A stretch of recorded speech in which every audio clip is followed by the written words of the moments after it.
안녕하세요. 수익의 달인 수달스탁입니다. 2020년 8월 25일 특징주 리뷰 시간입니다.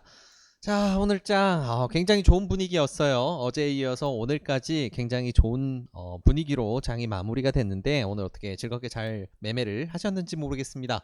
오전에 저희가 오전장 미리 보기 시간에 주요 종목들에게 꼽아 드렸었는데, 지수가 좋다 보니까 대부분의 지수에 연관되는 뭐 우량주들 그리고 주요 제약 바이오 종목들 되게 좋은 반응이 나왔는데, 특히나 오늘 장 같은 경우에는 제약 바이오 섹터의 초강세가 이어지면서 이 코스닥 상승, 코스피 상승을 이끌었다라고 좀 볼 수 있을 것 같아요.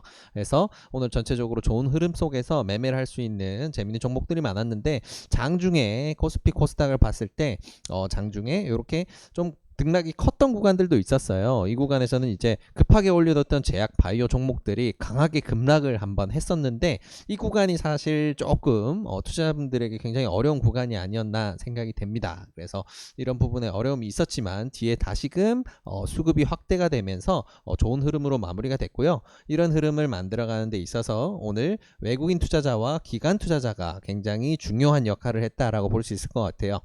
개인 같은 경우에는 코스피 코스닥 양시장 다 매도를 이어가고 있고요. 외국인 기관 같은 경우에는 코스피와 코스닥을 각각 1000억 이상 매수를 하면서 계속해서 지수 우상향을 이끌어내는데 힘을 보태고 있는 상황입니다.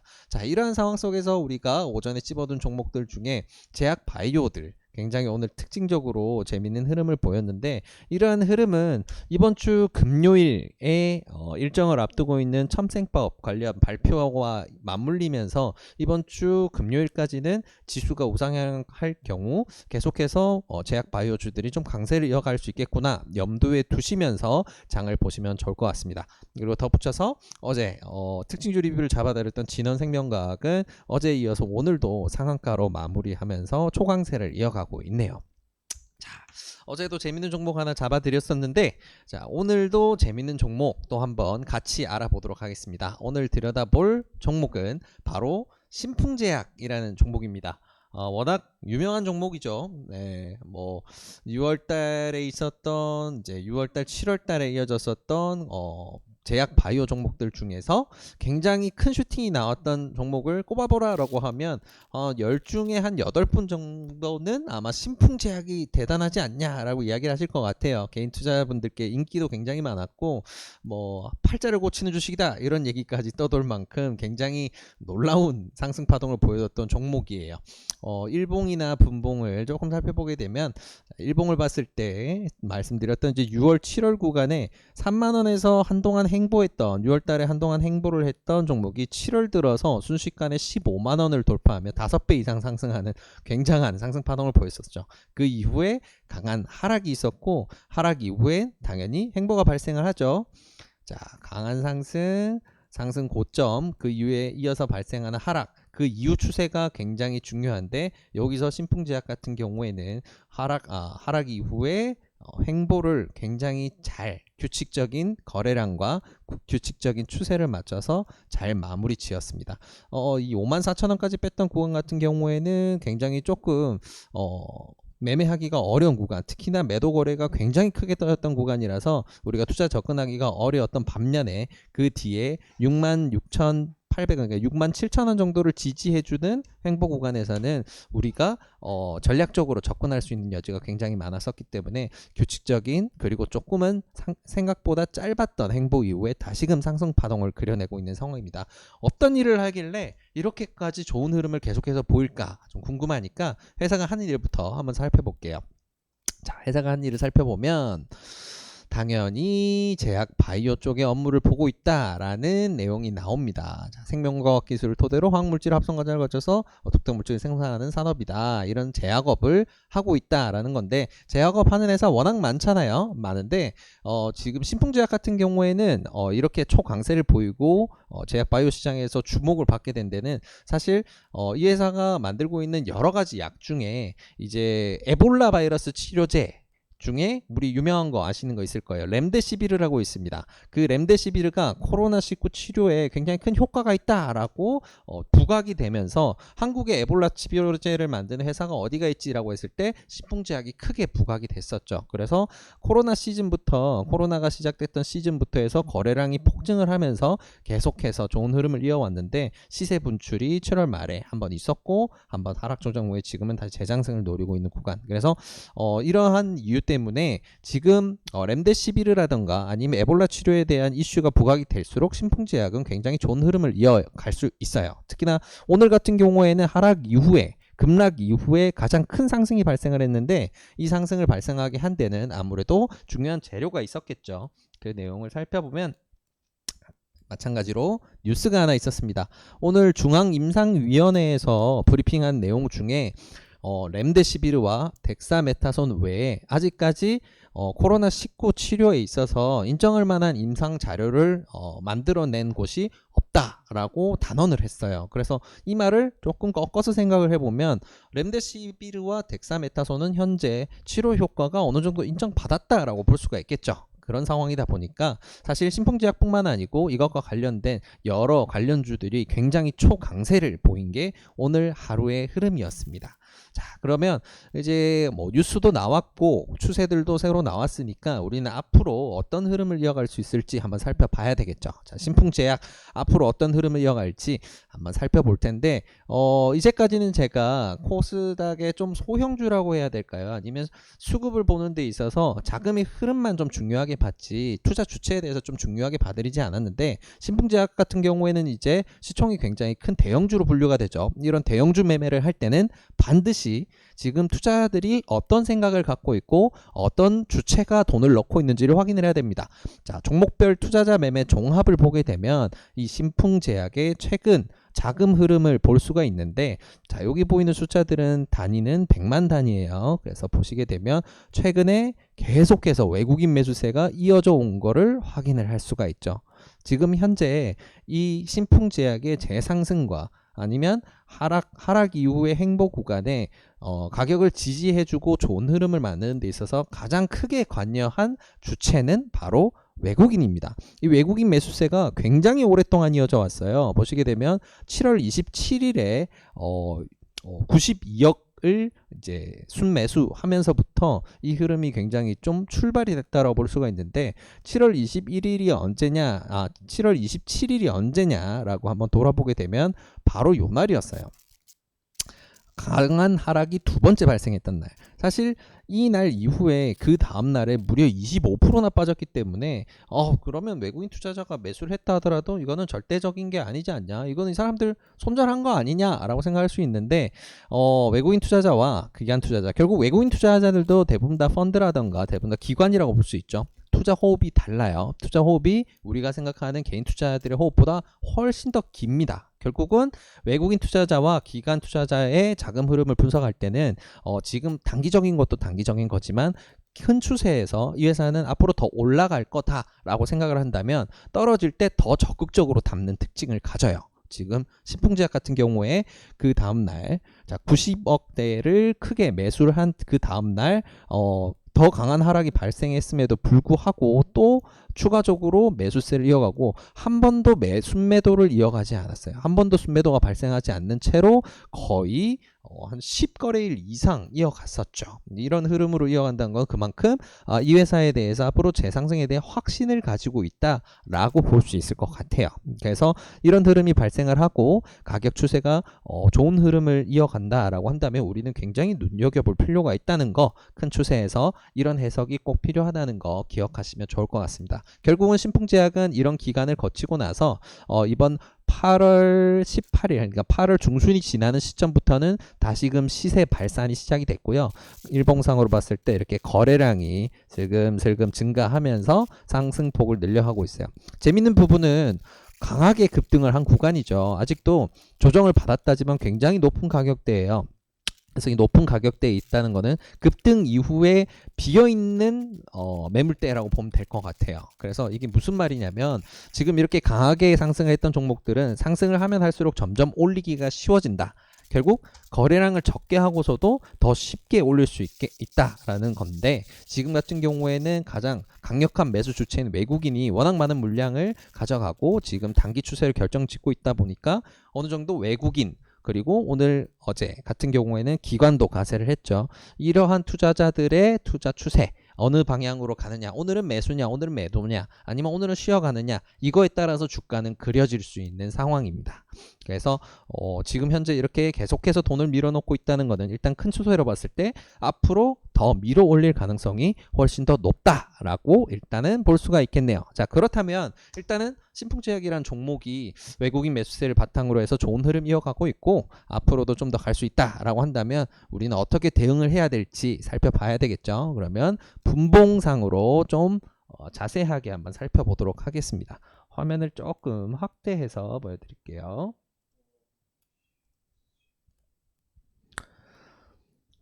자, 확대로 보게 되면 최근 이제 3분봉상 최근 흐름이 쭉 나오죠. 자, 우리가 분봉 볼 때 분봉은 이제 일봉으로 큰 추세를 보고 주봉과 일봉으로 큰 추세를 본 다음에 내가 진입을 결정해야 되겠다 혹은 대응을 결정해야 되겠다 할 때는 이제 분봉을 살펴봐야죠. 살펴볼 때 첫 번째로 봐야 되는 거 거래량이라고 누누이 말씀드리고 있습니다. 이 종목 같은 경우에 특징적인 거래가 어떻게 나오는지 한번 볼까요?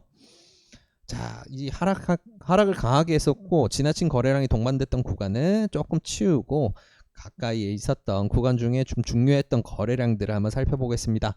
이 종목 같은 경우에 3분봉상 강한 추세를 보여줬던 거래량은 40만 주에서 50만 주 정도가 될 수 있겠네요. 자, 최대로는 한 56만 주, 그래서 러프하게 한 50만 주 정도로 보고 생각을 하면 좋을 것 같아요.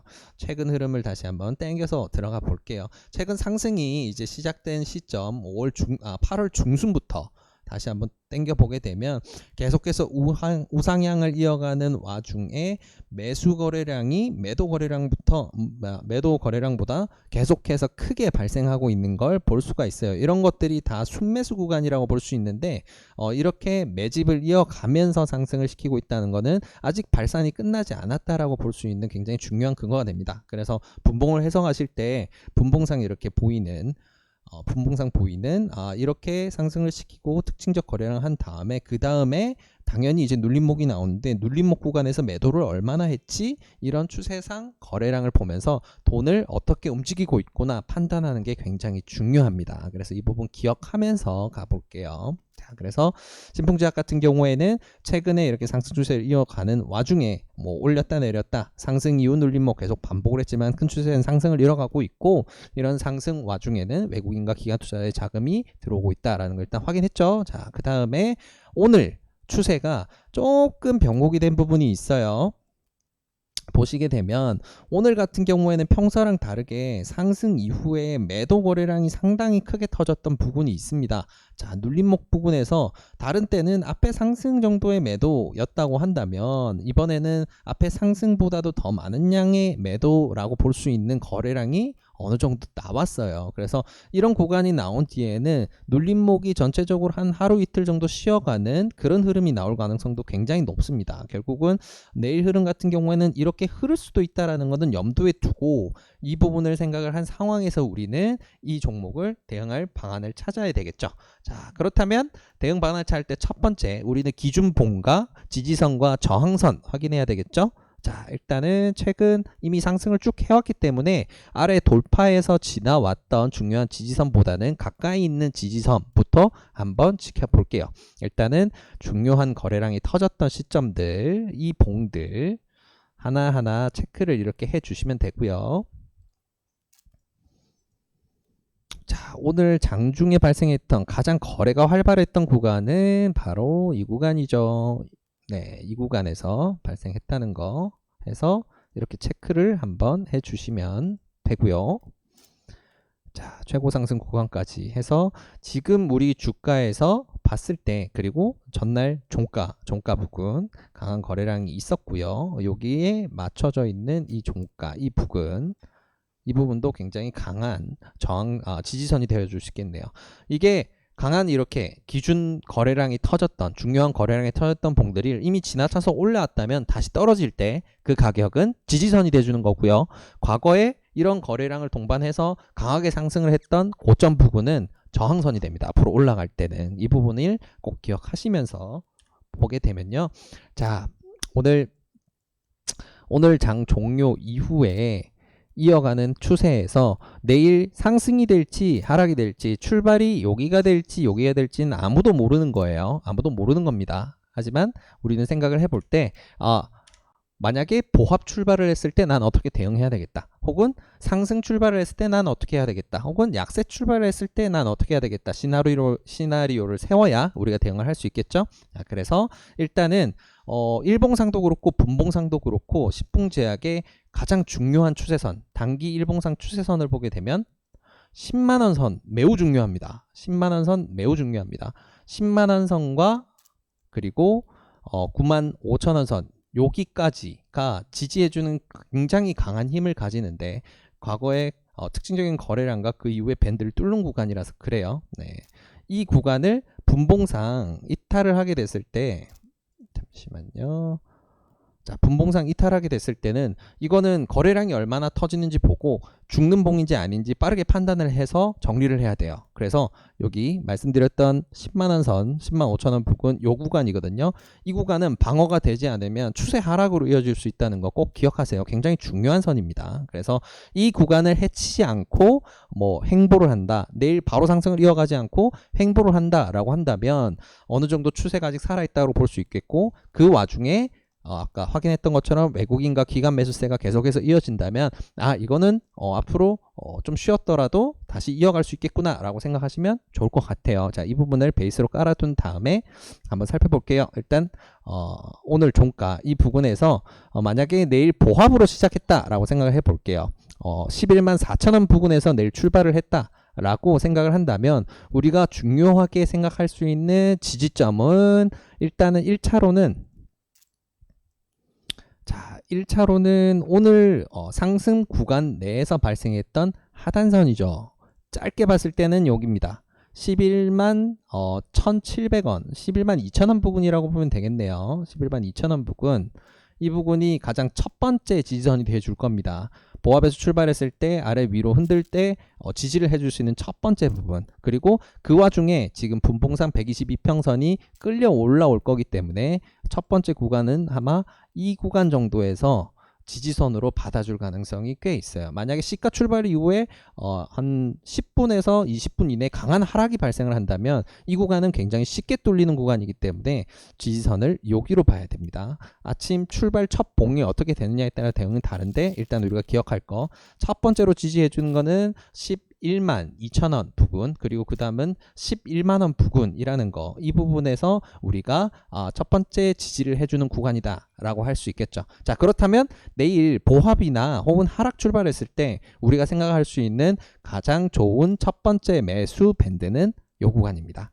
11만원부터 11만 2천원 구간, 여기가 우리가 첫 번째 생각해 볼 수 있는 매수 구간이고요. 자, 근데 우리가 최종적으로 추세가 꺾일 수 있다라고 가장 걱정하는 구간이 어디냐면 10만원이죠. 10만원이면 가격 차이가 너무 커요. 이 밴드는. 그렇기 때문에 우리가 대응을 할 때 이 구간까지 밀려 내려왔을 때 거래량이 만약에 오늘 특징적인 거래량이라고 집어드렸던 30만 주, 40만 주, 50만 주 정도의 분봉상 거래량이 터지면서 하락을 발생했다라고 한다면 더 멀리 보셔야 됩니다. 그 다음으로 지지를 할 수 있는 부분은 처음 오늘 첫 파동이 발생을 했던 이 구간, 거래량이 굉장히 많이 발생했던 이 구간이 되거든요. 그래서 첫 번째 매수는 여기로 보되, 만약에 거래량이 30만 주 가량 굉장히 좀 특징적으로 발생하면서 오전에 하락을 할 경우에는 여기 매수 밴드보다는 매수 밴드를 이 구간으로 보시는 게 좋습니다. 요 구간 내죠. 요 구간 내에서 분할 매수를 하시는 거예요.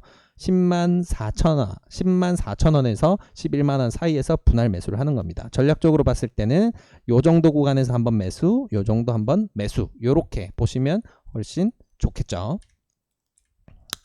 네, 하락 출발을 했을 때 정리를 해드리면 자, 첫 번째 지지 구간인 11만원부터 11만 2천원 사이에서 첫 번째 매수를 하는 경우에는 특징적 거래량이 없는 상황에서 그냥 하향 출발을 했을 경우에 해당을 합니다. 그렇기 때문에 그런 경우에는 좋은 매수 밴드로 볼 수 있고요. 만약에 거래량이 동반된 하락이 진행된다라고 한다면 우리가 매수 밴드로 좋게 볼 수 있는 부분은 분할 매수로 요 구간에서 평단을 11만 6천원 정도로 혹은 11만 7천원 정도로는 맞출 수 있는 게 좋겠죠. 그렇게 해도 이게 우리가 최종적으로 손절 라인으로 보고 있는 10만원과는 거리가 멀기 때문에 안정감 있게 내가 매매를 하고 싶다라고 하신다면 최대한 보수적으로 접근을 해서 이 정도 지지선을 보고 들어가시는 게 좋습니다.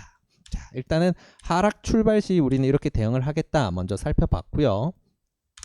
자, 상승 출발 시 그러면 우리는 어떻게 대응을 해야 될까라고 보게 되면 예를 들어서 갭을 요 정도에서 시작을 했어요. 갭을 요 정도에서 11만 6천원 정도에서 내일 시작을 했다고 생각을 해볼게요. 자, 그 다음에 그대로 뻗을 수도 있지만 밀려당할 수도 있겠죠. 우리는 항상 그대로 간다라고 생각을 하게 되면 모든 종목이 매수하고 싶어져요. 그런 식으로 접근하지 마시고 일단 이 종목 한 번은 눌러준다. 상승을 하더라도 한번 누르는 구간은 꼭 나온다라는 생각을 하고 매매를 하면 좋은데 신풍제약 같은 경우에 내일 만약에 이 정도 갭 상승을 출발을 하게 된다면 11만 4천원 종가 기준선까지 밀리는 걸 확인을 하고 여기서 1차 매수를 하는 게 가장 좋겠죠. 만약에 11만 6천원 선보다 더 위에 요 구간에서 출발을 하게 됐다라고 한다면 이번에는 11만 6천원 선 정도가 우리가 첫 번째 매수를 고려해야 될 시점이라고 볼 수가 있겠네요. 상승을 한 구간에서 우리가 올라타게 됐을 때는 앞으로 우리가 최종 손절로 보는 구간까지 거리가 멀기 때문에 그만큼 리스크가 동반이 됩니다. 그래서 투자자들의 선택이에요. 이거는 내가 본인은 나는 매매를 할 때 이 정도 손실까지는 감내를 할 수 있다라고 하시면 이런 상승 구간에서 올라타시는 거고요. 그게 아니라면 이런 구간에서는 시세가 다시 내려올 때까지 매수를 하지 않고 매매를 하지 않고 지켜보는 게 정답입니다. 그래서 꼭 매수를 해야 된다는 강박관념에 빠져들지 마시고 내 시나리오에 맞춰서 매매를 하는 습관 꼭 가져주시면 좋을 것 같아요. 자, 요즘 제약 바이오주가 워낙 강세다 보니까 혹시라도 내일 출발 지점이 너무 강하게 튀어서 12만원 위에서 출발할 수 있어요. 12만원 선이 지금 여기죠. 자, 12만원 선이 여기 있는데 여기서 출발을 했다, 여기 이상에서 출발을 했다라고 한다면 이 사이 구간이 될 가능성이 일단 높겠죠. 12만 1,000원에서 12만 원 사이 요 구간에서 출발할 가능성이 높다. 아니면 아예 이 위에서 시작하게 된다면 그 다음에는 요 구간이 이제 지지선이 되기 때문에 요 구간까지 내려왔을 때 매수한다 이렇게 생각하면 될 것 같고요. 먼저 이 부분부터 보게 되면 이 부분에서 출발을 했을 때는 내가 매수를 하더라도 1차만 하는 겁니다. 오늘 진원생명과학 같은 경우에도 오전에 갭이 9% 정도 떴어요. 그래서 VI가 걸리지 않고 출발을 했는데 그때 저 같은 경우에는 1차 매수로 바로 시장가 진입을 한 상황입니다. 시초가에서 그 이후에 강한 상승 파동이 나와서 결국 좀 즐거운 수익을 누릴 수가 있었는데 신풍제약 만약에 그 구간에서 바로 밀어 올리지 않고 빠졌으면 저는 그 구간에서 2%도 안 보고 바로 손절을 했을 거예요. 그만큼 저는 이제 매매를 할 때 짧은 손절을 잡는데 그 기준을 잡아야 될 때 우리가 중요한 게 이런 지지선들이고요. 이 이상 튀었을 때 난 어떻게 하겠다라는 거 반드시 매매 기준을 잡아 두셔야 됩니다. 자, 그래서 이 구간에서 시작을 했을 때 나는 여기까지 떨어질 수 있다라는 걸 염두에 두고 이제 매매를 해야 되기 때문에 매수를 하더라도 반드시 1차 매수입니다. 1차 매수 하시고 나는 2차 매수를 여기서 하겠다라고 생각을 하시는 거예요. 만약에 여기서 전액 매수를 했는데 이까지 밀리게 되면 나 같은 경우에는 어떻게 대응을 할 수가 없다라는 상황에 빠지게 되는 거거든요. 그래서 그런 상황이 되지 않고 좀 더 상승 추세에 있는 종목들을 안정감 있게 매매를 하기 위해서 이제 우리가 기준으로 보는 이상 상승이 발생한 구간에서 내가 올라탈 때는 반드시 분할 매수로 접근해야 된다는 거 기억하시면 좋을 것 같습니다. 자, 그래서 신풍제약 오늘 이렇게 매수점 이렇게 잡아드리고 있는데 한번 정리를 쭉 해드릴게요. 보합이나 약세 출발을 했을 때는 아까 잡아드렸던 매수 밴드들, 지지선들 확인하셔서 요 구간 그리고 요 구간 거래량에 따라서 어떻게 대응을 한다라는 거 기억하셔야 되고요. 보합 이상의 상승에서 발생했을 때는 내가 요 구간이나 요 구간 지지와 저항이 발생하기 때문에 분할 매수로 요렇게 대응을 한다라는 거. 이 기준선 이상에서 시작을 했을 때는 내가 그만큼 리스크가 크기 때문에 분할 매수로서 1차 혹은 1차, 2차 매수 혹은 1차 매수만 하고 더 크게 스윙으로 봤을 때 한 이 정도까지 왔을 때는 2차 매수를 하겠다라고 대응을 하시면 되겠네요. 그래서 이런 식으로 전략적으로 접근을 하셨을 때 좀 더 안정감 있고 좀 더 편안하게 매매를 하실 수 있다는 거 꼭 기억하시면서 이 신풍지약이라는 종목을 즐겁게 다루면 좋을 것 같습니다. 자, 오늘 특징주 리뷰로 잡아드린 이 신풍제약에 대한 리뷰 영상은 여기까지고요. 이 영상을 통해서 신풍제약 매매에 내가 도움을 받았다, 혹은 대형주 매매하는 데 있어서 좋은 팁을 얻었다, 이런 생각이 드신다면 구독과 좋아요를 통해서 저희 수달스탁을 응원해 주시기 바랍니다. 감사합니다.